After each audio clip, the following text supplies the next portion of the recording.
The title of this mini podcast is Who You Are.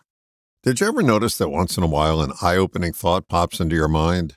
It's usually an unguarded moment when your thought machine is quiet. These are the thoughts I attribute to the part of us I call the grasshopper. I like to think of the grasshopper as the part of you that lets the truth slip out from time to time. No, not the relevant truth, but the truth that can only come from the one source of everything. One night the grasshopper slipped through my guard and delivered this. Who I am rarely makes it into my thoughts. Who I'm not often does. I've noticed something. The grasshopper doesn't seem to care about the proper use of who and whom. Did you ever notice that you can have some awful thoughts about yourself in your head? It's like a political name-calling series of ads in there. Of course, we've learned from the positive thinking group that we're supposed to replace those names with positive names. I guess they've never noticed that never works. Who you are is not a thought. It's deeper than thought and only manifests briefly as thought when there are no thoughts in your mind.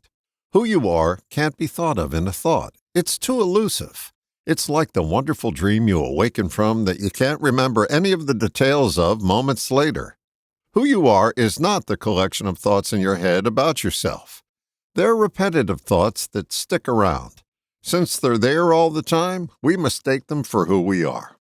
Who you are doesn't stick around as a thought because, as the old saying goes, once you label it, you lose it. Who you are can't be named. It's like the ancient Chinese philosopher Lao Tzu reminded us in the opening verse of the Tao Te Ching.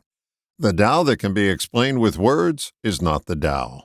The verse goes on to say, we desire to understand the world by giving names to the things we see. But these things are the effects of something subtle.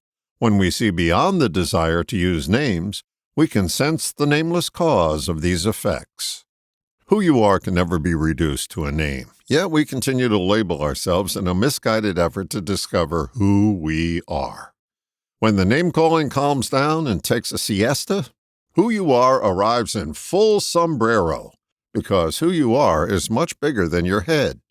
You don't have to take my word for it that the names you're calling yourself are not you. Just pause the naming practice for a moment and notice what shows up in its place. That's when you'll find the peace that passes all understanding. Or as Rocky the Squirrel may have said, that's who you are in a nutshell. All the best, John.